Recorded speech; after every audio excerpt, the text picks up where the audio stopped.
एक बार जंगल में पक्षियों की आम सभा हुई। पक्षियों के राजा गरुड़ थे। सभी गरुड़ से असंतुष्ट थे। मोर की अध्यक्षता में सभा हुई। मोर ने भाषण दिया। साथियों, गरुड़ जी हमारे राजा हैं, पर मुझे यह कहते हुए बहुत दुख होता है कि उनके राज में हम पक्षियों की दशा बहुत खराब हो गई है। उसका कारण यह है कि गरुड़ जी तो यहाँ से दूर विष्णु लोक में विष्णु जी की सेवा में लगे रहते हैं। हमारी ओर ध्यान देने का उन्हें समय ही नहीं मिलता। हमें अपनी समस्याएं लेकर फरियाद करने जंगली चौपायों के राजा सिंह के पास जाना पड़ता है। हमारी गिनती न 3 में रह गई है और न 13 में। अब हमें क्या करना चाहिए, यही विचारने के लिए यह सभा बुलाई गई है। हुदहुद ने प्रस्ताव रखा। हमें नया राजा चुनना चाहिए जो हमारी समस्याएं हल करे और दूसरे राजाओं के बीच बैठकर हम पक्षियों को जीव जगत में सम्मान दिलाए। मुर्गे ने बांग दी, कुकड़ू कूं। मैं हुदहुदी के प्रस्ताव का समर्थन करता हूँ। चील ने जोर की सीटी मारी। मैं भी इससे सहमत हूँ। मोर ने पंख फैलाए और घोषणा की। तो सर्वसम्मति से तय हुआ कि हम नए राजा का चुनाव करें, पर किसे बनाएं हम राजा। सभी पक्षी एक दूसरे से सलाह करने लगे। काफी देर के बाद सारस ने अपना मुंह खोला। मैं राजा पद के लिए उल्लू जी का नाम पेश करता हूँ। वो बुद्धिमान हैं, उनकी आंखें तेजस्वी हैं, स्वभाव अति गंभीर है, ठीक जैसे राजा को शोभा देता है। हरनीबिल ने सहमति में सिर हिलाते हुए कहा, पारस जी का स्वभाव बहुत दूरदर्शितापूर्ण है। यह तो सब जानते हैं कि उल्लू जी लक्ष्मी देवी की सवारी है। उल्लू हमारे राजा बन गए तो हमारा दारिद्र्य दूर हो जाएगा। लक्ष्मी जी का नाम सुनते ही सब पर जादू का प्रभाव हुआ। सभी पक्षी उल्लू को राजा बनाने पर राजी हो गए। मोर बोला, ठीक है, मैं उल्लू से प्रार्थना करता हूँ कि वे कुछ शब्द बोलें।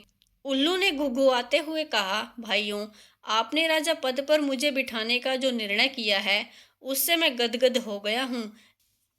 मैं आपको विश्वास दिलाता हूँ कि मुझे आपकी सेवा करने का जो मौका मिला है, मैं उसका सदुपयोग करते हुए आपकी सारी समस्याएं हल करने का भरसक प्रयत्न करूंगा। धन्यवाद। पक्षीजनों ने एक स्वर में उल्लू महाराज की जय का नारा लगाया। कोयलें गाने लगी। चील जाकर कहीं से मनमोहक डिजाइन वाला रेशम का शॉल उठाकर ले आई। उसे एक डाल पर लटकाया गया और उल्लू उस पर विराजमान हुए। कबूतर जाकर कपड़ों की रंग बिरंगी लीरें उठाकर लाए और उन्हें पेड़ की टहनियों पर लटकाकर सजाने लगे। मोर की टोलियां पेड़ के चारों ओर नाचने लगी। मुर्गे और शुतुरमुर्ग ने पेड़ के निकट पंजों से मिट्टी खोद खोद कर एक बड़ा हवन कुंड तैयार किया। दूसरे पक्षी लाल रंग के फूल लाकर कुंड में ढेरी लगाने लगे।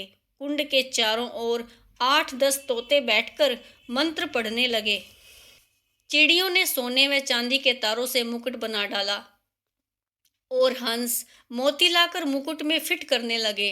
तो मुख्य तोते पुजारियों ने उल्लू से प्रार्थना की, हे पक्षी श्रेष्ठ, चलिए लक्ष्मी मंदिर चल के लक्ष्मी जी का पूजन करें। निर्वाचित राजा उल्लू तोते पंडितों के साथ लक्ष्मी मंदिर की ओर उड़ चले। उनके जाने के कुछ देर बाद ही वहां एक कौवा आ निकला। चारों ओर जश्न का माहौल देखकर वह चौंका। उसने पूछा, भाई, यहाँ किस उत्सव की तैयारी हो रही है? पक्षियों ने उल्लू के राजा बनने की बात बताई। कौवा चीखा, मुझे सभा में क्यों नहीं बुलाया गया? क्या मैं पक्षी नहीं? मोर ने उत्तर दिया, यह जंगली पक्षियों की सभा है। तुम तो अब जाकर अधिकतर कस्बों व शहरों में रहने लगे हो। तुम्हें हमसे क्या वास्ता? कौवा उल्लू के राजा बनने की बात सुनकर जल भुन गया था। वह सिर पटकने लगा और कां कां करने लगा। अरे, तुम्हारा दिमाग खराब हो गया है क्या, जो उल्लू को राजा बनाने लगे? वह चूहे खाकर जीता है और यह मत भूलो कि उल्लू केवल रात को बाहर निकलता है।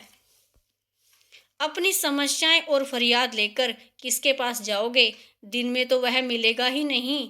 कौवे की बातों का पक्षियों पर असर होने लगा। वे आपस में कानाफूसी करने लगे कि शायद उल्लू को राजा बनाने का निर्णय करके उन्होंने गलती की है।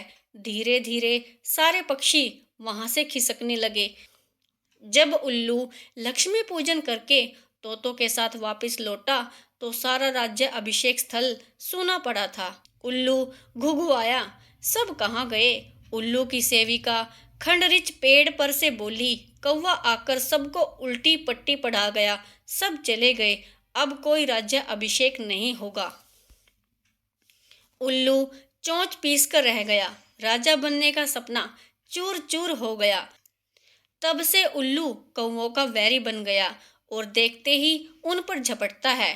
इस कहानी से हमें यही सीख मिलती है, कईयों में दूसरों के रंग में भंग डालने की आदत होती है और वे उम्र भर की दुश्मनी मोल ले बैठते हैं।